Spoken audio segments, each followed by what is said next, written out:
bro, di instansi itu kok ya, kayak di tempat istri saya itu kok ada bendaharanya dua ya. Ada bendahara apa itu sama bendahara apa itu. Ya kalau di instansi yang ada pengelolaan PNBP-nya itu biasanya ada dua. Yang satu bendahara pengeluaran, satunya bendahara penerimaan. PNBP itu apa? PNBP itu?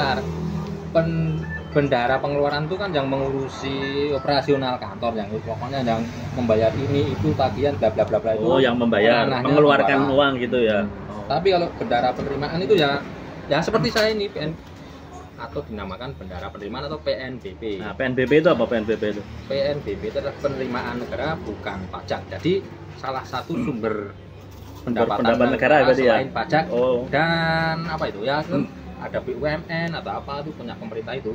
Kita santai wae. Bendahara penerimaan adalah orang yang bertugas untuk menerima, menyimpan, menyusun dan menata usahakan dan mempertanggungjawabkan penerimaan negara, pendapatan negara. Jadi mengelola itu misalnya suatu kantor itu melayani jasa apa itu, ada yang penjualan, ada yang jasa seperti apa itu istilahnya kayak rumah sakit gitu ya. Rumah sakit. Tapi rumah sakit itu cenderung ke BLU Pak. BLU ya. Beda lagi itu. Beda lagi ya. Ada yang murni misalnya penerimaan apa tuh, kalau orang teman-teman yang mau kirim hewan ke luar apa itu kan harus diperiksa kesehatannya, salah satu contohnya kayak syarat-syarat untuk ekspor gitu ya. Itu kan harus sebelum masuk karantina atau ke dinas peternakan itu harus melewati uji kesehatan hewan. Nah itu ada tarifnya. Tentang tarif pengujian misalnya gitu ya. Oh iya. Ada dasarnya itu. Ada. Contohnya kalau di Kementan itu kalau nggak salah PMK Peraturan Menteri Keuangan nomor 85 tahun 2023. Berarti baru aja ya. Nah, baru direvisi. Itu berisi tentang tarif-tarif yang berlaku di Kementerian Pertanian. Nah, ada juga itu kan ada di instansi Kementerian Pertanian tuh misalnya mahasiswa menguji atau anak pelajar menguji itu ada tarif, istilahnya tarif mahasiswa, tarif khusus gitu ya, untuk membantu meringankan para mereka pelajar. Penelitian pelajar gitu ya. Nah, bisa itu ada diatur juga di turunannya lagi Permentan nomor 36 tahun 2023. Itu besarnya berapa itu? Nah, itu kalau tarif untuk pelajar ya itu pelajar SMK itu ya, SMA itu tarifnya bayar 25% dari tarif PNBP. Bayarnya 25%. 25%. Jadi kalau istilahnya 75 gitu. 75%. Bayarnya 25 ya. Kalau S1 itu 50%. Berarti 50-50. Bayarnya besar ada. Kalau S2 itu 75% bayarnya. Berarti berapa itu diskonnya? Diskonnya 25. Oh ya. Saya masih SD Pak. Belajar gitu-gitu kan gitu. Ada lagi yang S3 itu. S3 ada. S3 itu bayarnya loh nih ya. Bayarnya ya. 90%. Berarti diskonnya cuma 10% ya. Jangan dulu ya. Bayarnya. Kalau STM bayarnya berapa ya? STM itu itu bukan PNBP. Bukan PNBP. Bayar dewe ya. Kalau fakir miskin bisa apa itu istilahnya? Belahan negara. Nah, bukan ya. Dikasih apa itu? Diskon. Orang Islam itu apa namanya? Zakat fitrah. Ya. Kayak gitu. Berarti fakir miskin dipelihara oleh teman gitu ya. Nah, itu lagi kalau di bendahara penerimaan itu kalau sekarang itu lebih kebanyakan sudah cashless. Cashless. Apa itu cashless? Non tunai. Non tunai. Berarti cash. Enggak ada les. Ya, berarti sudah hilang tunainya hilang. Itu untuk menghindari gini loh, Pak.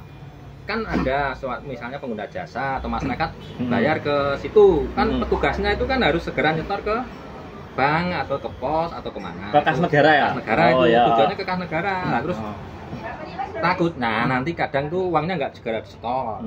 Berarti penerimaannya tertunda gitu ya. Nah, itu instansi sekarang itu mulai memberlakukan non tunai. Jadi ada itu.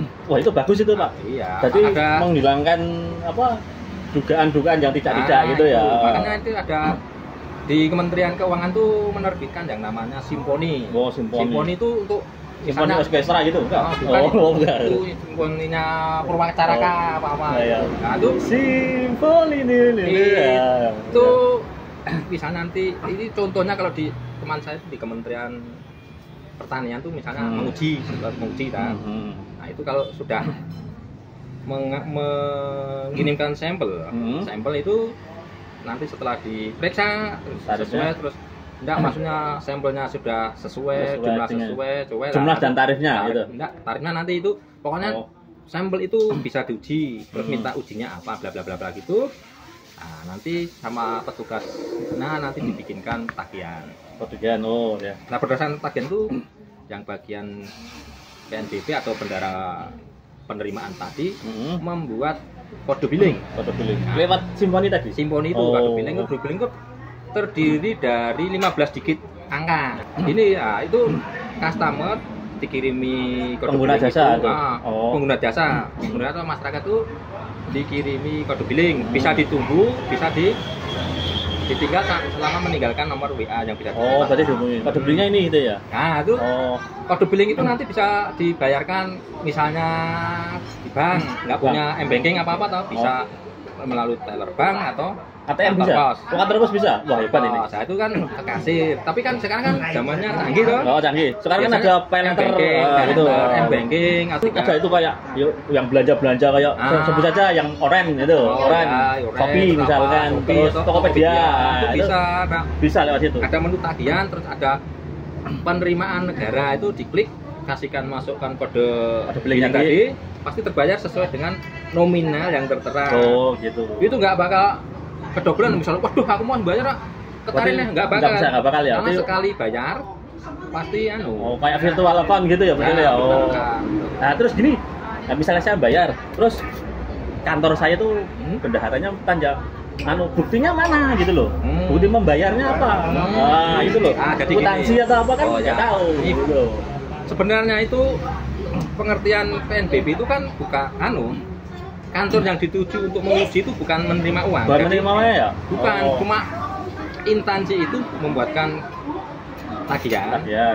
Berarti membayarnya pengguna jasa itu. Pengguna jasa itu membayar langsung ke negara. Negara intinya itu langsung ke negara gitu ya. Jadi kan kalau di logika itu bukan pengguna jasa itu membayar ke kantor yang tidak. Itu sebenarnya pengguna jasa itu membayar ke kas negara. Jadi gini, begitu nanti diterima kode billing ya Pak, bisa melewat m-banking. Nah itu nanti kalau sudah terbayar lunas, pasti muncul nomor NTPN. NTPN itu apa Pak? Nomor transaksi penerimaan negara. Nah itu sebenarnya kode yang sah pembayarannya. Sah ya berarti? Jadi misalnya kantor jenengan mau meriksa kok mau minta bukti apa ya nggak perlu bikin kwitansi yang ke instansi yang jenengan tuju tadi, tapi cukup kode billing sama bukti setornya tadi dikasihkan ke bendaharanya jenengan. Sekarang kan canggih ya, semuanya sudah gitu ya. Iya. Nah bendaharanya nanti bisa bikin kwitansi tapi dengan kop dan tanda tangan yang menyetorkan, misalnya jenengan yang Anda tadi yang nyetor bisa ditulis bendahara bla si A yang menerima atau yang menyetor Mas Maman gitu, bisa. Saya yang nyetor ke negara gitu dengan ya. Dilampiri dengan itu tadi bukti kode billing NT apa lah? NTPN itu ya. NTPN tadi udah sah itu. Sah. Jadi nggak perlu lagi minta ke kwitansi ke yang instansi yang dituju yang dimenguji tadi kan. Gitu. Karena pengertiannya itu adalah antara pengguna jasa sama kas negara sama negara. Negara berarti. Karena itu ini tercerahkan saya ini. Ya, Oke. Bagus sekali ini berarti sudah canggih ya. Nanti tolong sampaikan ke tetangga atau siapa yang anak-anaknya mau menguji ke itu. Cuma ada syaratnya loh Pak, kalau mahasiswa pelajar tadi. Yang dapat ujian tadi. Yang berdasarkan peraturan Menteri Pertanian nomor 36 tahun 2023 itu harus menyetorkan dulu surat permohonan. Pak, permohonan. Permohonan itu kepada yang instansi yang dituju. Saya mau mengujikan ini dengan tarif mahasiswa berdasarkan Peraturan Menteri Keuangan nomor 85 tahun 2003 dan membuktikan bahwa dia mahasiswa itu gimana? Nah itu yang pertama kan surat permohonan. Surat permohonan itu harus ditandatangani kalau anak sekolah ya kepala sekolah. Pak sekolahnya. Kalau yang kuliah apa ya? Dekan atau dekan. Rektor itu. Rektor. Ya mungkin enggak sampai rektor tapi yang prodi itu bisa. Oke. Nah itu yang ketiga. Ya tadi yang pertama kan permohonan. Kedua adalah itu Kartu mahasiswa. oh, iya. Kita perlu kan Iya. ngaku-ngaku mahasiswa. Nah, dan yang ketiga itu yang Mas yang perlu Mas proposal penelitiannya itu. Oh, proposal kamu neliti apa? Nah, itu tiga itu harus dimasukkan dulu Oh, oke. ke instansi yang mau menguji. Ya nanti kalau disahkan sama yang pimpinan kalau boleh ya udah nanti mengirim sampel. Oh, gitu ya. Terima kasih Mas. Gitu, ya. Mas Rifat ya. Oh iya. Pencerahan hari ini. Ya, oke. Semangat selalu Saya untuk negara. banyak ilmu ini. Oke. Ya, ya. Terima Terima kasih. kasih. Ya. Minum dulu ya, Pak. Jangan lupa subscribe ya di sini ya.